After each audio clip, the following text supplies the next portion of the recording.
actually lived with a guy who ultimately became one of my fraternity brothers. So I lived in Sykes Hall. I was here. We practiced all day Saturday. I went home.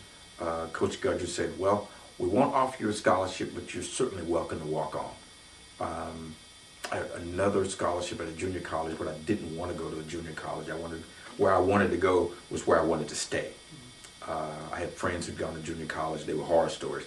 They transferred to half the credits. And I thought, no, if I'm going to do 5 years, I might as well go to school and do 4 years. But when I left, what's interesting, when I left that day, I decided this place felt like home to me. And that's interesting because this is 1970. There couldn't have been more than a couple of hundred African Americans here already. But the environment was comfortable to me, which is weird. I'm a city boy. Yeah, so that's the other part of it, yeah. But I didn't,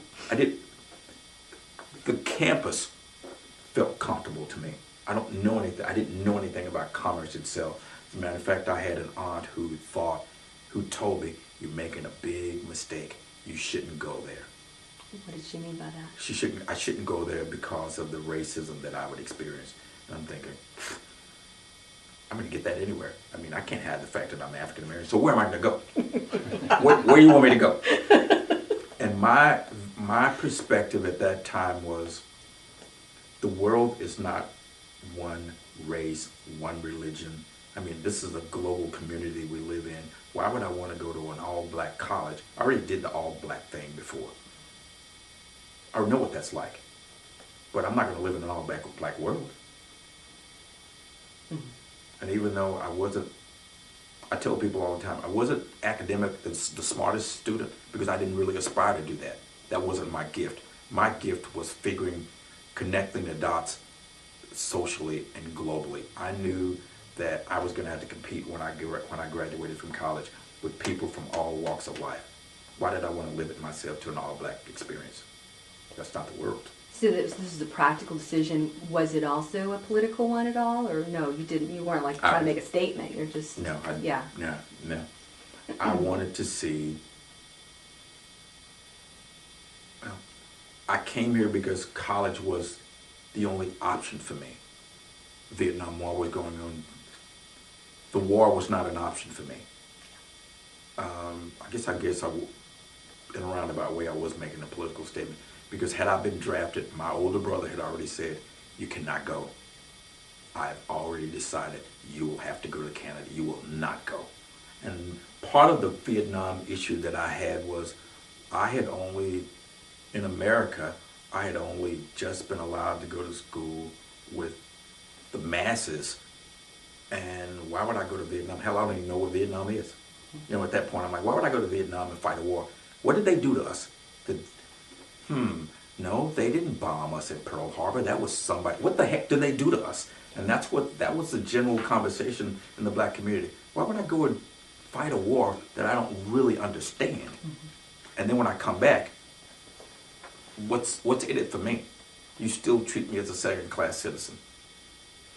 And so, war was not an option for me.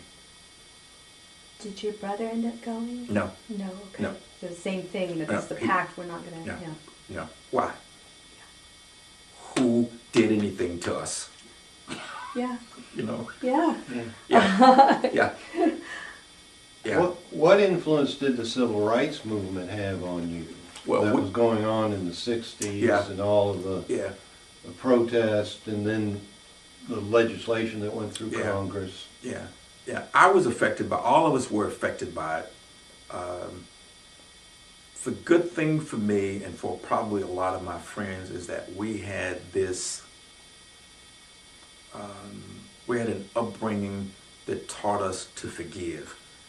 That indeed everybody, the mean-spirited people who spat on me and who threw things at me and who called me nigger when I was standing at the bus stop, that was not the whole world.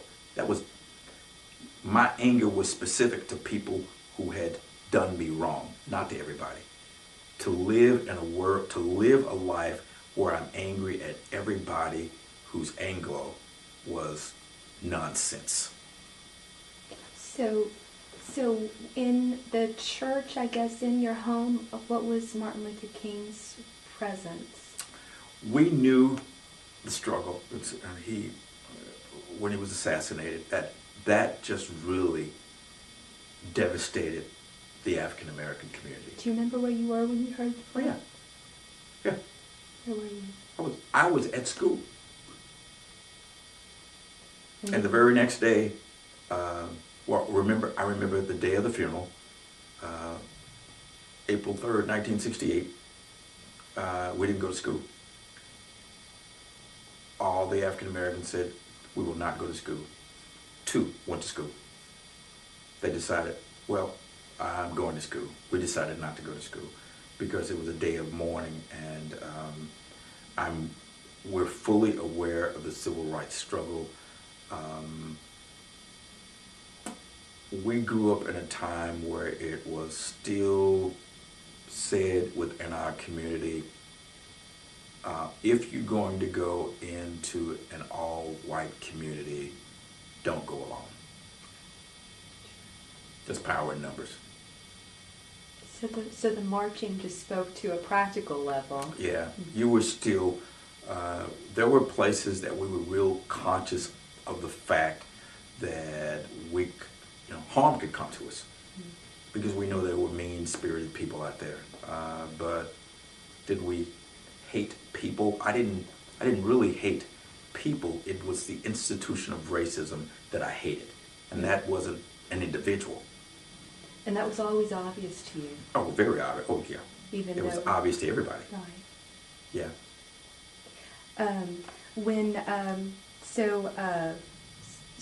So later or earlier in elementary school, you're reading your deep awareness of Malcolm X, a sort of different tactic to. Mm-hmm. Well, that was later. That was high school. Okay. Yeah. Oh, we were reading things like. I read a lot of biographies, autobiography of George Washington Carver, those kinds of things. We read, I did a lot of biographies. Booker T. Washington, Frederick Douglass, all of those people we read about, learned about, Harriet Tubman, all of those things. Those are the kinds of things we read, and it was just enlightenment for us to know, to recognize that our existence, that African American existence in this world did not begin at slavery. Because if you looked in the history books, that's where our existence was. It started at slavery. No, it didn't. Egypt is not in, it's not in the Middle East. It's in Africa. So, yep. Those are the kinds of things that would impress upon us. As a matter of fact, we had a guy who would always say, if he's reading and he read and he would go by he would read the word Egypt, he'd always say, which is in Africa, which was a reminder to us that it wasn't the Middle East. Egypt was in Africa, the cradle of civilization. And so we learned all of that. We learned African American pride. Probably during that era, it's the music that affected us as well. James Brown, Say It Loud, I'm Black and I'm Proud. Marvin Gaye, who spoke about the war. I mean, all music played a very integral part in the African American community. The Temptations, all of that old music, because it was revolutionary music. It was talking about black pride, black awareness.